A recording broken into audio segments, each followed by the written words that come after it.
Hello everyone. दोस्तों, मैंने ये दी कॉन्स्टिट्यूशन ऑफ इंडिया, भारत का संविधान डायरेक्ट आप देख रहे हैं 2024 का विदाउट नोट्स मंगवाया है। और इसी बुक से जिसमें से आप 10 नंबर के क्वेश्चन आते हैं, आपको हम दिखा रहे हैं।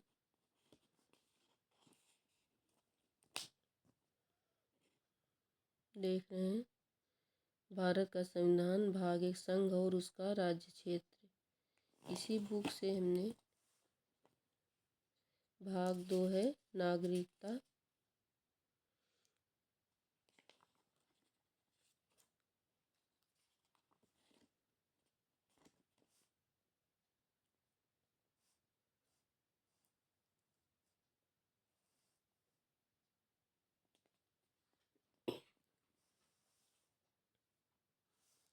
जिस तरह से ऑप्शन नंबर इसमें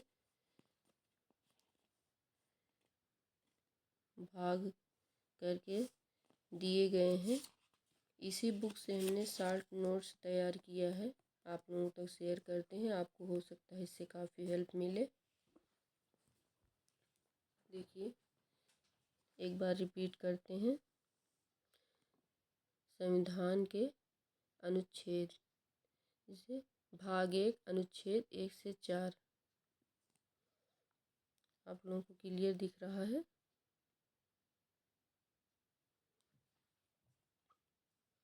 भाग 1 अनुच्छेद 1 से 4 में दिया गया है। अनुच्छेद 1 संघ है और इसके राज्य क्षेत्र दिए गए हैं।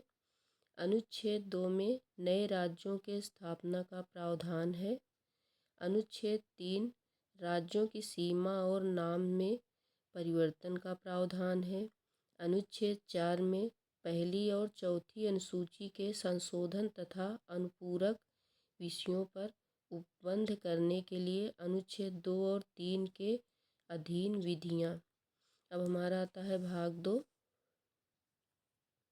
भाग 2 नागरिकता।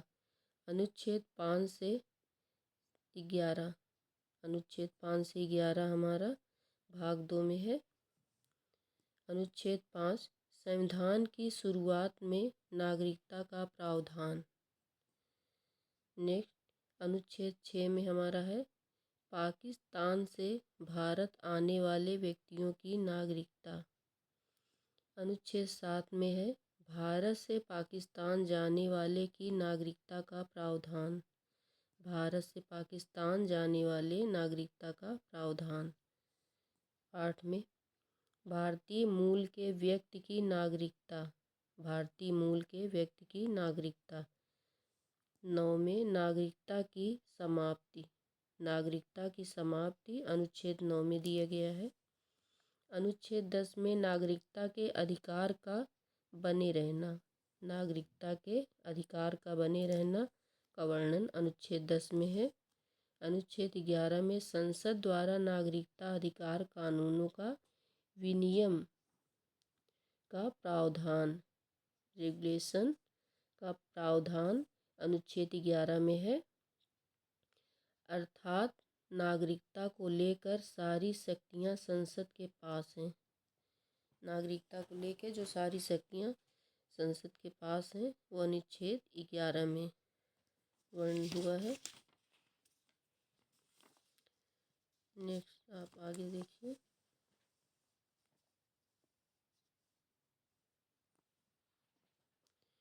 भाग 3 मौलिक अधिकार। भाग 3 में हमारा मौलिक अधिकार है। अनुच्छेद 12 से 35 है। अनुच्छेद 12 में राज्य की परिभाषा। अनुच्छेद 13 में मौलिक अधिकारों पर नियंत्रण करने की विधियाँ। मौलिक अधिकारों पर नियंत्रण करने की विधियाँ। समानता का अधिकार अनुच्छेद 14 से 18 में है। अनुच्छेद 14 में कानून के समक्ष समानता। अनुच्छेद 15 में धर्म, जाति, लिंग, जन्म स्थान आदि के आधार पर भेदभाव नहीं होगा। अनुच्छेद 16 लोक नियोजक के अवसरों में सभी को समानता। लोक नियोजक के अवसरों में सभी को समानता अनुच्छेद 16 में। अनुच्छेद 17 में अस्पृश्यता छुआछूत का अंत। अस्पृश्यता छुआछूत का अंत अनुच्छेद 17 में है। अनुच्छेद 18 में उपाधियों का अंत। अनुच्छेद 18 में उपाधियों का अंत है। नेक्स्ट, स्वतंत्रता का अधिकार अनुच्छेद 19 से 22 है। स्वतंत्रता का अधिकार 19 से 22 है। अनुच्छेद 19 बोलने और अभिव्यक्ति की आज़ादी। बोलने और अभिव्यक्ति की आज़ादी अनुच्छेद 19 में है। अनुच्छेद 19 में जैसे स्वतंत्रता का अधिकार 19 से 22 में है, जैसे हम अपने विचार को व्यक्त करने के लिए हमें पूरी स्वतंत्रता मिलती है, हम पर कोई भी बाउंडेशन नहीं है। अनुच्छेद बोलने और अभिव्यक्ति की आज़ादी। 20 अपराधों के दोष। आपको क्लियर नहीं दिख रहा है क्या? अब 20 अनुच्छेद 20 में है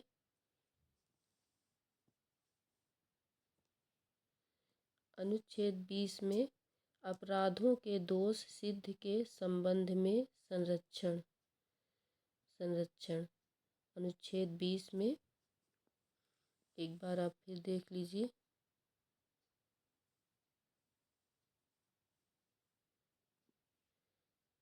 अनुच्छेद 20 में अपराधों के दोष सिद्ध के संबंध में संरक्षण।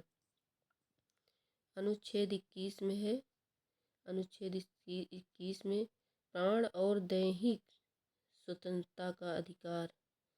प्राण और दैहिक स्वतंत्रता का अधिकार, जीने का अधिकार अनुच्छेद 21 में है। अनुच्छेद 21 ए शिक्षा का अधिकार 86वां संविधान संशोधन। 22 अनुच्छेद 22 में कुछ दशा में गिरफ्तारी से संरक्षण। कुछ दशा में गिरफ्तारी से संरक्षण, शोषण के विरुद्ध अधिकार। अनुच्छेद 23 व 24 में शोषण के विरुद्ध अधिकार दिए गए हैं। अनुच्छेद 23 देख लीजिए। मानव के साथ दुर्व्यवहार और बालाश्रम पर प्रतिरोध। अनुच्छेद 24 में कारखानों आदि भारी काम में 14 वर्ष से कम आयु के बच्चों पर प्रतिरोध। 14 वर्ष से कम आयु के बच्चों को कार्य करने के लिए अगर प्रेरित किया जाता है या उनसे कार्य लिया जाता है तो इसके विषय में जो भी कार्रवाइयाँ की जाती हैं या कानून बने हैं वे अनुच्छेद 24 में वर्णन किया गया है। धार्मिक स्वतंत्रता का अधिकार अनुच्छेद 25 से 28। धार्मिक स्वतंत्रता का अधिकार अनुच्छेद 25 से 28 है। अंतःकरण और किसी भी धर्म को मानने और प्रचार करने की स्वतंत्रता। 26 धार्मिक कार्यों के प्रबंध की स्वतंत्रता। 27 किसी विशिष्ट धर्म की अभिवृद्धि के लिए कर या टैक्स संबंधित स्वतंत्रता।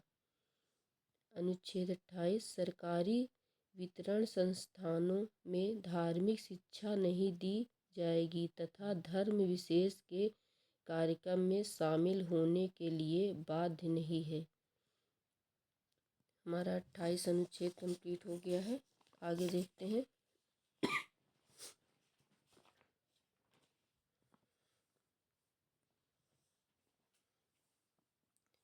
भाग 18 हम देखते हैं। आपातकाल अनुच्छेद 352 से 360। आपातकाल अनुच्छेद 352 से 360 भाग 18 में दिया गया है। अनुच्छेद 352 में आपातकाल की घोषणा का उल्लेख।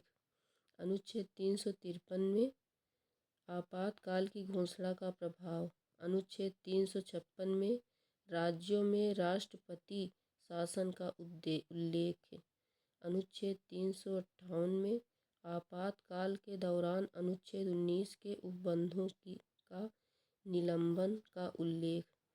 अनुच्छेद 359 में आपातकाल के दौरान भाग 3 पर निलंबन। अनुच्छेद 360 में वित्तीय आपातकाल के बारे में उपबंध। वित्तीय आपातकाल के बारे में उपबंध आगे देखते हैं।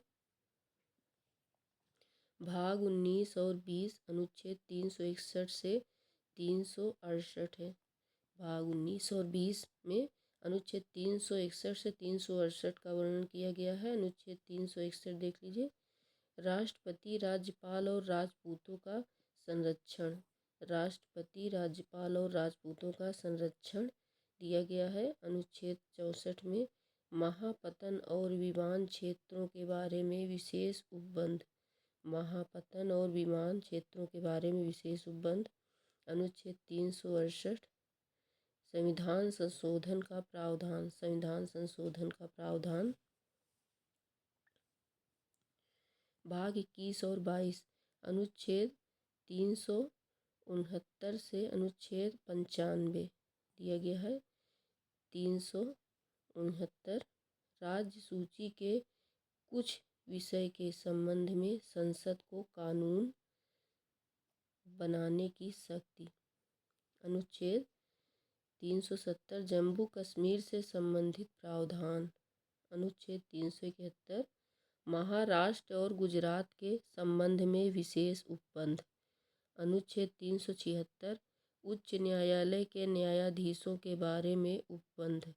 अनुच्छेद 377 भारत के नियंत्रक महालेखा परीक्षण के बारे में उपबंध। अनुच्छेद 378 लोक सेवा आयोग के बारे में उपबंध। अनुच्छेद 393 संक्षिप्त नाम का वर्णन। अनुच्छेद 395 निरसन। आगे देखते हैं।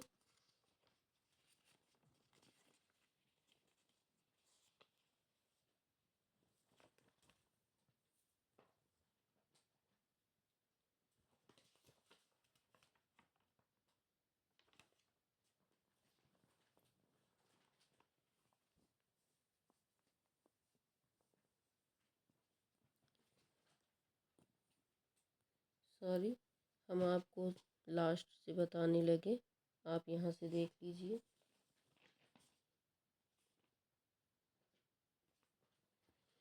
अनुच्छेद 168 राज्यों के विधानमंडलों के गठन का प्रावधान। अनुच्छेद 169 राज्यों में विधान परिषदों का बनाना और भंग करना। अनुच्छेद 170 विधानसभाओं की संरचना का उल्लेख। अनुच्छेद 171 विधान परिषदों की संरचना का उल्लेख। अनुच्छेद 172 राज्यों के विधानमंडल की अवधि का उल्लेख। अनुच्छेद 173 विधानमंडल की सदस्यता की योग्यता। अनुच्छेद 174 विधानमंडल के सत्र, सत्रावसान और विघटन। अनुच्छेद 175 राज्यपाल का सदन में अभिभाषण और संदेश का अधिकार। अनुच्छेद 176 राज्यपाल का विशेष अभिभाषण। अनुच्छेद 177 सदन के बारे में मंत्रियों और महाधिवक्ता के अधिकार। अनुच्छेद 178 विधानसभा के अध्यक्ष और उपाध्यक्ष। अनुच्छेद 179 विधानसभा अध्यक्ष और उपाध्यक्ष का पद रिक्त होना, पद त्याग या पद से हटाया जाना। अनुच्छेद 180 विधानसभा उपाध्यक्ष के अध्यक्ष के तौर पर कार्य करने की शक्तियाँ। अनुच्छेद 181 जब अध्यक्ष और उपाध्यक्ष को हटाने का प्रस्ताव हो तब वे पीठासीन अधिकारी नहीं होंगे। अनुच्छेद 182 विधान परिषद का सभापति और उपसभापति। अनुच्छेद 103 विधान परिषद सभापति और उपसभापति का पद रिक्त होना, पद त्याग या पद से हटाया जाना। अनुच्छेद 184 विधान परिषद के उपसभापति का सभापति के तौर पर कार्य करने की शक्तियाँ। अनुच्छेद 185 जब सभापति और उपसभापति को हटाने का प्रस्ताव हो तब वे पीठासीन अधिकारी नहीं होंगे। अनुच्छेद 186 अध्यक्ष और उपाध्यक्ष तथा सभापति और उपसभापति के वेतन और भत्ते। अनुच्छेद 187 राज्य विधानमंडल का सचिवालय। अनुच्छेद 188 विधानमंडल के सदस्यों द्वारा शपथ का उल्लेख। अनुच्छेद 189 सदन में मदन रिक्तियों के होते हुए भी सदनों की कार्य करने की शक्ति और गणपूर्ति। अनुच्छेद 190 विधानमंडल में स्थानों का रिक्त होना। अनुच्छेद 191 विधानमंडल के सदस्यों की योग्यताएं। अनुच्छेद 192 सदस्यों की योग्यताओं से संबंधित प्रश्नों का विनिश्चय। आगे देखते हैं।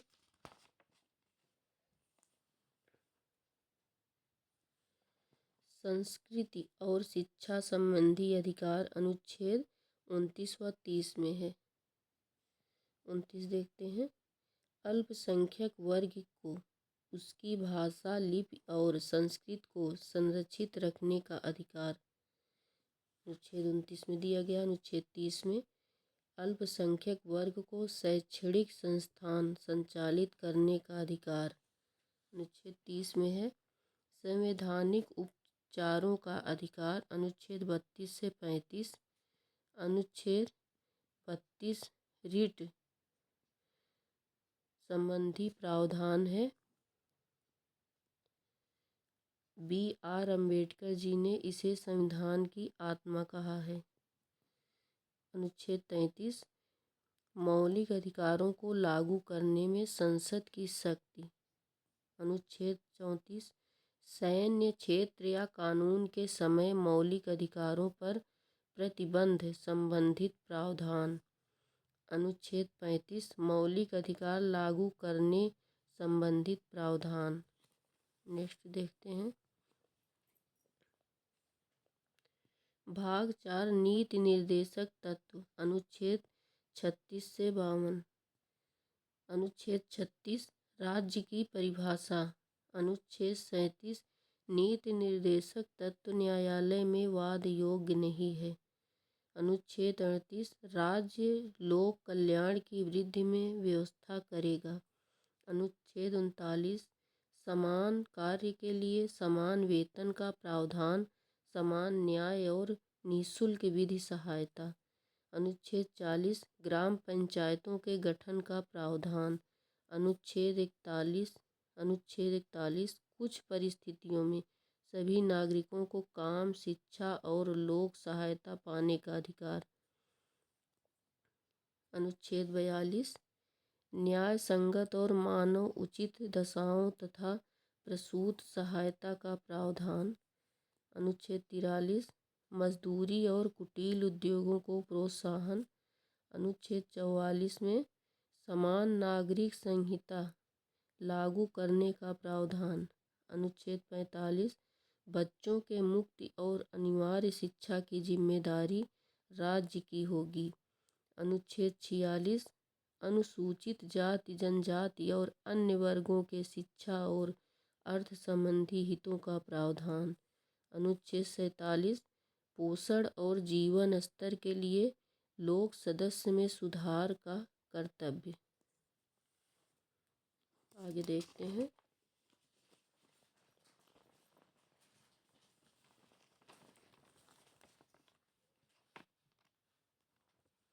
अनुच्छेद 47 तक देखे थे। अनुच्छेद 48 कृषि और अब क्लियर दिख रहा नहीं है, अब दिख रहा होगा। अनुच्छेद 48 कृषि और पशुपालन संबंधित प्रावधान। अनुच्छेद 48A पर्यावरण और वन्य जीवों का संरक्षण। अनुच्छेद 49 महत्वपूर्ण स्थानों और वस्तुओं का संरक्षण। अनुच्छेद 50 कार्यपालिका और न्यायपालिका के कार्य विभाजन। अनुच्छेद 51 अंतरराष्ट्रीय शांति और सुरक्षा संबंधी प्रावधान। अनुच्छेद 51 तक कंप्लीट हो गया है। अब भाग 4A में मौलिक कर्तव्य अनुच्छेद 51A है। अनुच्छेद 51A मौलिक कर्तव्यों का प्रावधान 42वें संविधान संशोधन द्वारा 1976 में जोड़ा गया है। वर्तमान में 11 मौलिक कर्तव्य हैं हमारे 42वें संविधान संशोधन द्वारा 1976 में जोड़ा गया है। और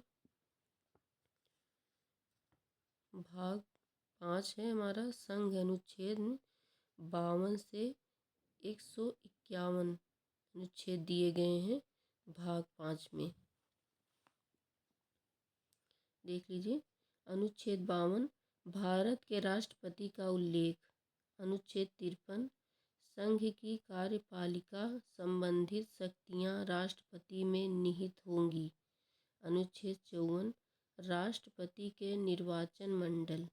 अनुच्छेद 55 राष्ट्रपति के निर्वाचन संबंधित पद्धति।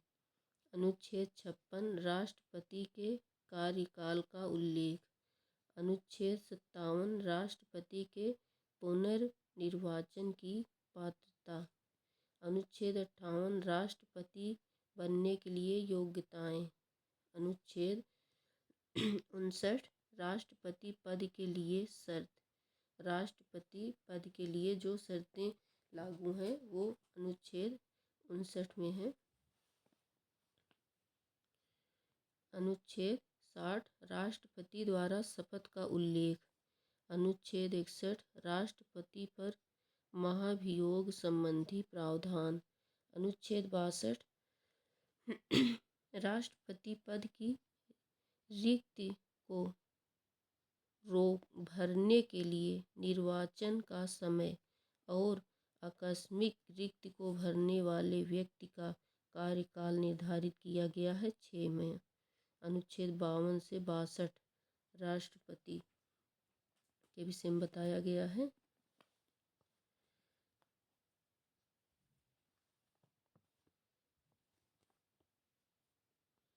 अनुच्छेद 63 उपराष्ट्रपति के पद का उल्लेख। उपराष्ट्रपति के पद का उल्लेख अनुच्छेद 63 में है। अनुच्छेद 64 भारत का उपराष्ट्रपति राज्यसभा का पदेन सभापति होगा। अनुच्छेद 65 में आकस्मिक स्थिति में राष्ट्रपति नहीं होने की स्थिति में उपराष्ट्रपति राष्ट्रपति के तौर पर कार्य करेंगे। अनुच्छेद 66 उपराष्ट्रपति का निर्वाचन संबंधित प्रावधान। उपराष्ट्रपति के निर्वाचन संबंधी प्रावधान अनुच्छेद 66 में दिए गए हैं। आगे देखते हैं।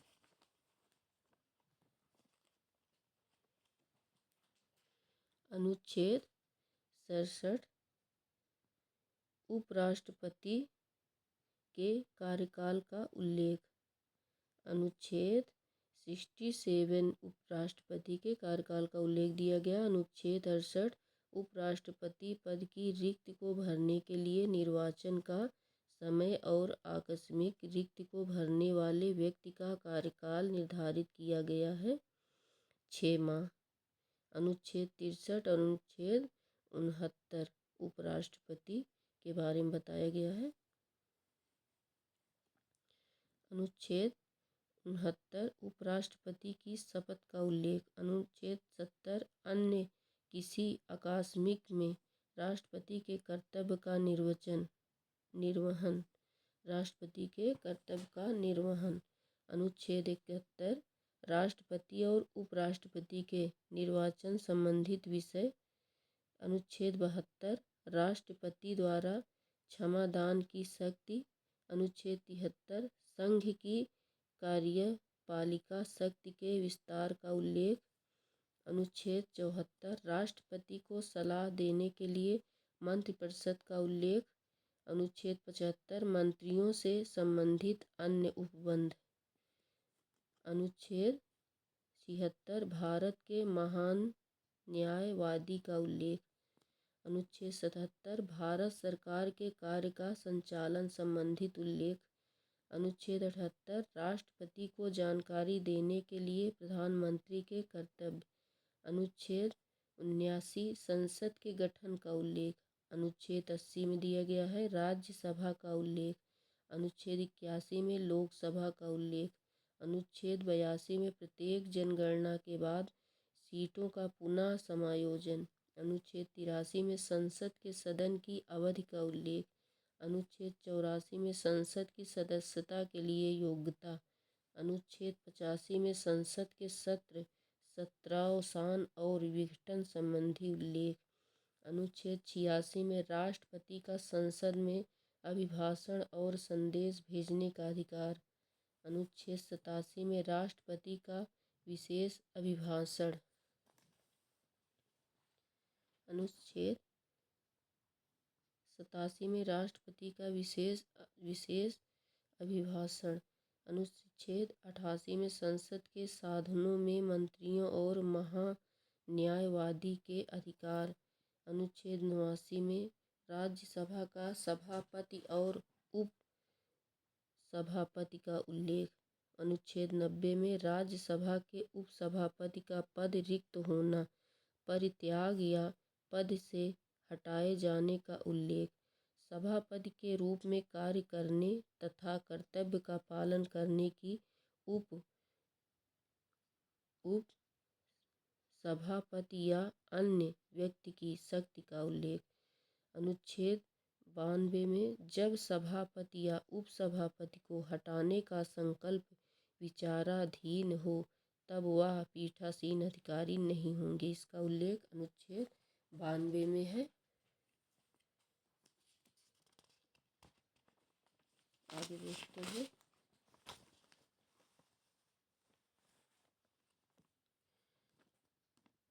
अनुच्छेद 93 में लोकसभा के अध्यक्ष और उपाध्यक्ष का उल्लेख। अनुच्छेद 94 अध्यक्ष और उपाध्यक्ष का पद रिक्त होना, पद त्याग या पद से हटाया जाना। अनुच्छेद 95 अध्यक्ष के रूप में कार्य करने तथा कर्तव्य की पालना करने के लिए उपाध्यक्ष की शक्तियों का उल्लेख। अनुच्छेद 96 में जब अध्यक्ष या उपाध्यक्ष को हटाने का संकल्प विचाराधीन हो तब वे पीठासीन अधिकारी नहीं होंगे। अनुच्छेद 97 राज्यसभा के सभापति और उपसभापति तथा लोकसभा अध्यक्ष और उपाध्यक्ष के वेतन भत्ते।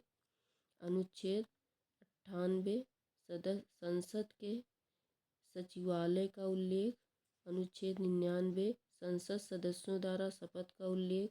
अनुच्छेद 100 संसद सदनों में मतदान रिक्तियों के होते हुए भी सदनों के कार्य करने की शक्ति और गण पूर्ति।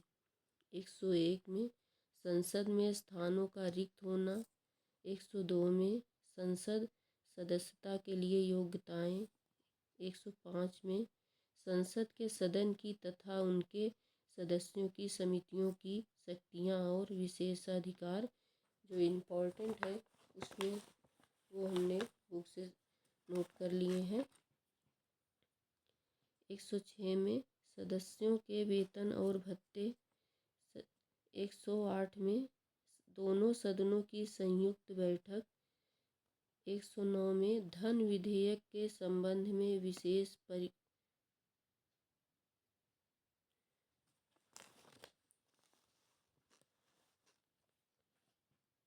108 दोनों सदनों की संयुक्त बैठक।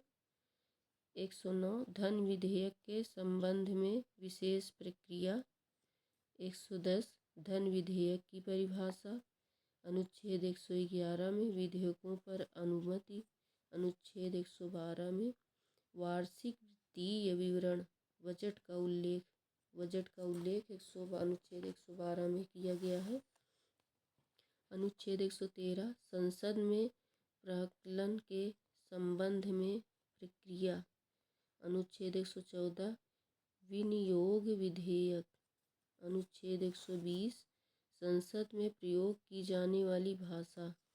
अनुच्छेद 122 न्यायालयों द्वारा संसद की कार्यवाहियों की जांच न किया जाना।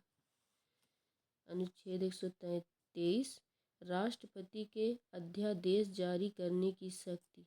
अनुच्छेद 124 सर्वोच्च न्यायालय की स्थापना व गठन का उल्लेख। 125 न्यायाधीशों के वेतन संबंधी प्रावधान। अनुच्छेद 126 कार्यकारी मुख्य न्यायमूर्ति की नियुक्ति। अनुच्छेद 127 तदर्थ न्यायमूर्तियों की नियुक्ति का प्रावधान।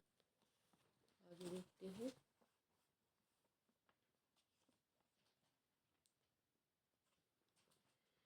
अनुच्छेद 128 उच्चतम की बैठक में सेवानिवृत्त न्यायाधीशों की उपस्थिति।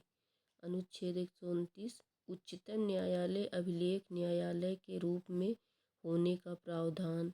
अनुच्छेद 130 उच्चतम न्यायालय के आरंभिक अधिकारित। अनुच्छेद 137 निर्णय एवं आदेशों का उल्लंघन उच्चतम न्यायालय द्वारा पुनर्विलोकन। अनुच्छेद 137 निर्णय एवं आदेशों का उच्चतम न्यायालय द्वारा पुनर्विलोकन। अनुच्छेद 143 उच्चतम न्यायालय से परामर्श करने की राष्ट्रपति की शक्ति। अनुच्छेद 144 सिविल एवं न्यायिक पदाधिकारियों द्वारा एससी की सहायता में कार्य किया जाना। अनुच्छेद 144 में दिया गया है सिविल एवं न्यायिक पदाधिकारियों द्वारा एससी की सहायता में कार्य किया जाना। अनुच्छेद 148 भारत के नियंत्रक महालेखा परीक्षक CAG का उल्लेख मिलता है। 149 CAG के कर्तव्य और शक्तियाँ। अनुच्छेद 150 संघ और राज्यों के लेखाओं का प्रारूप। अनुच्छेद 151 संपरीक्षा प्रतिवेदन हमारा यहाँ तक कंप्लीट होता है।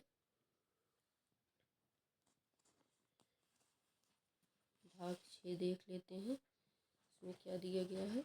भाग 6 में राज्य है। अनुच्छेद 152 से 237। अनुच्छेद 152 से 237 भाग 6 में दिया गया है। 152 में राज्य की परिभाषा। 153 में राज्यपाल का उल्लेख। 154 में राज्य की कार्यपालिका शक्तियाँ राज्यपाल में निहित होंगी। 155 में राज्यपाल की नियुक्ति। अनुच्छेद 156 राज्यपाल का कार्यकाल। अनुच्छेद 157 राज्यपाल की योग्यताएं। अनुच्छेद 158 राज्यपाल के पद की शर्तें। अनुच्छेद 159 राज्यपाल की शपथ का उल्लेख। अनुच्छेद 160 कुछ आकस्मिकता में राज्यपाल के कृतियों का निर्वहन। अनुच्छेद 161 राज्यपाल की क्षमादान संबंधी शक्तियाँ। अनुच्छेद 162 राज्य की कार्यपालिका शक्ति का विस्तार। अनुच्छेद 163 राज्यपाल की सहायता व सलाह के लिए मंत्रिपरिषद का उल्लेख। अनुच्छेद 164 मंत्रियों के बारे में अन्य उपबंध। अनुच्छेद 165 राज्य का महाधिवक्ता एडवोकेट जनरल। अनुच्छेद 166 राज्य की सरकार के कार्य का संचालन। अनुच्छेद 167 राज्यपाल को जानकारी देने के संबंध में मुख्यमंत्री के कर्तव्य। हमारा 167 तक अनुच्छेद कंप्लीट हो गए हैं।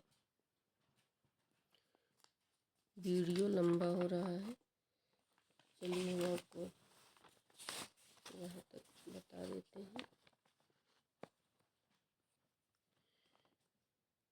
अनुच्छेद 194 विधानमंडल और उनके सदस्यों की शक्तियाँ और विशेषाधिकार। अनुच्छेद 195 विधानमंडल सदस्यों के वेतन भत्ते का उल्लेख। अनुच्छेद 199 विधानमंडल में धन विधेयक की परिभाषा। अनुच्छेद 200 में विधेयकों पर अनुमति। अनुच्छेद 201 विचारों के लिए आरक्षित विधेयक।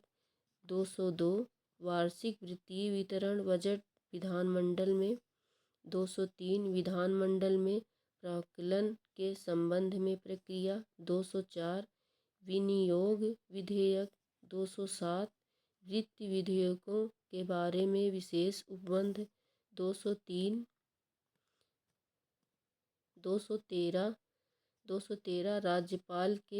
राज्यपाल की अध्यादेश जारी करने की शक्ति। 214 राज्यों के लिए उच्च न्यायालयों का प्रावधान अनुच्छेद 214 में है। 215 उच्च न्यायालय का अभिलेख न्यायालय होना। अनुच्छेद 216 उच्च न्यायालय। अनुच्छेद 216 उच्च न्यायालय HC के गठन का उल्लेख। अनुच्छेद 217 HC के न्यायाधीशों की नियुक्ति व उनके पद की शर्तें। अनुच्छेद 218 HC से संबंधित कुछ उपबंध का उच्च न्यायालयों को लागू होना। अनुच्छेद 219 HC के न्यायाधीशों की शपथ। 220 अस्थायी न्यायाधीश रहने के बाद अन्य विधि व्यवसाय पर रोक। 221 HC के न्यायाधीशों का वेतन। 222 न्यायाधीश का अन्य उच्च न्यायालय में भेजना। 223 कार्यकारी मुख्य न्यायाधीश की नियुक्ति। 224 ऊपर और कार्यकारी न्यायाधीशों की नियुक्ति।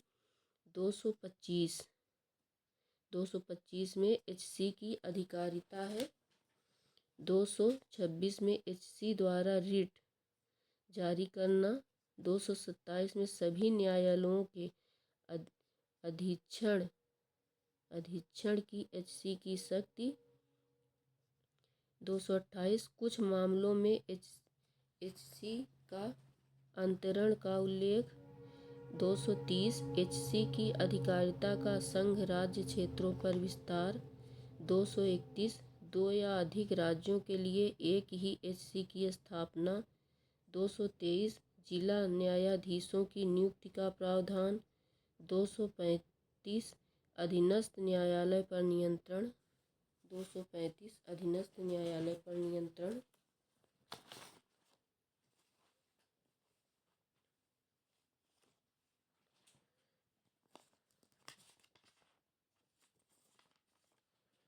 अधीनस्थ न्यायालय पर नियंत्रण यहाँ तक देखिए आप। भाग 7 पर आ जाइए। अनुच्छेद 238 भाग 7 में दिया गया है। संविधान के भाग 7 में अनुच्छेद 238 में पहली अनुसूची के भाग खा राज्य का उल्लेख है। यह भाग 7वें संविधान संशोधन 956 द्वारा हटा दिया गया है। भाग 8 में है संघ राज्य क्षेत्र। अनुच्छेद 239 से 242 है। अनुच्छेद 239 संघ राज्य क्षेत्रों के प्रशासन का उल्लेख। अनुच्छेद 240 कुछ संघ राज्य क्षेत्रों के लिए भी विनियम बनाने की राष्ट्रपति की शक्ति। अनुच्छेद 241 संघ राज्य क्षेत्रों के लिए उच्च न्यायालय का प्रावधान। भाग 9 में हम देखेंगे 9 व 10 में अनुच्छेद 243 व 244 तक है। अनुच्छेद 243 में पंचायतों का उल्लेख। अनुच्छेद 244 में अनुसूचित क्षेत्रों और जनजाति क्षेत्रों का प्रशासन। भाग 11 में संघ और राज्य के बीच संबंध है। अनुच्छेद 245 से 263 है। अनुच्छेद 245 संसद द्वारा राज्यों के विधान मंडलों द्वारा बनाई गई विधियों का विस्तार है। अनुच्छेद 248 अवशिष्ट विधायी शक्तियां हैं। अनुच्छेद 252 दो या अधिक राज्य के लिए सहमति से विधि बनाने की संसद की शक्ति है। अनुच्छेद 254 संसद द्वारा बनाई गई विधियों और राज्यों के विधानमंडल द्वारा बनाए गए विधियों में असंगति है। अनुच्छेद 256 राज्यों की और राज्य की बाध्यता। अनुच्छेद 258 कुछ दशाओं में राज्यों पर संघ का नियंत्रण। अनुच्छेद 262 अंतर्राज्यिक नदियों के जल संबंधी विवादों का न्याय निर्णय। 263 अंतर्राष्ट्रीय विकास परिषद के गठन का उल्लेख। हमारा भाग 11 तक कंप्लीट हो गया है।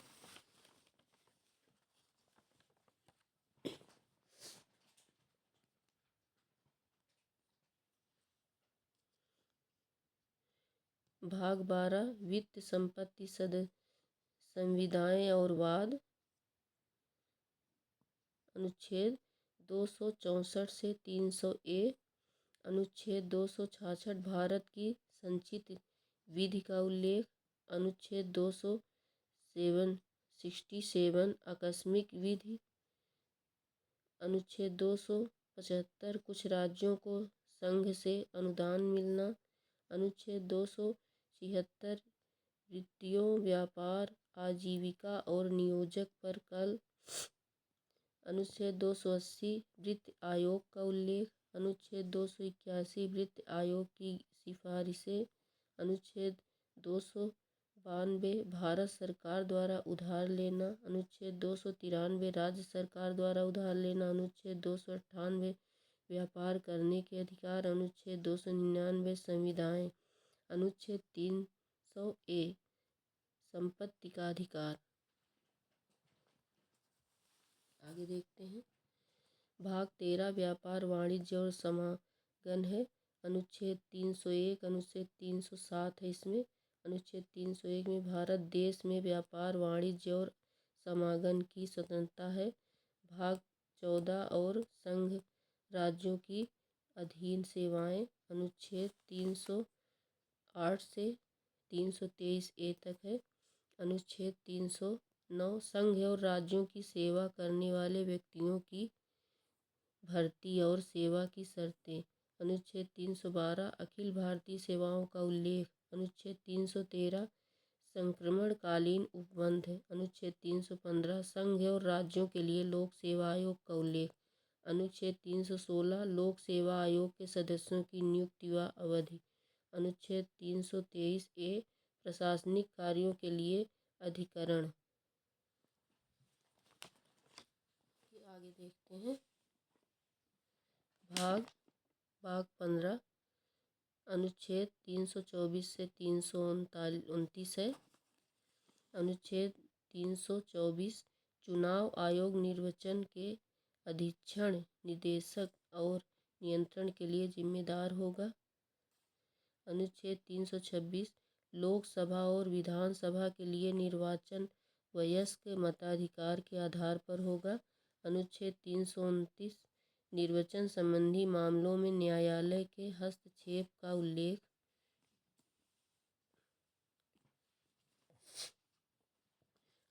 भाग 16 में कुछ वर्गों के लिए विशेष उपबंध है। अनुच्छेद 330 से 342 है। अनुच्छेद 330 में है लोकसभा में अनुसूचित जाति और जनजाति के लिए आरक्षण।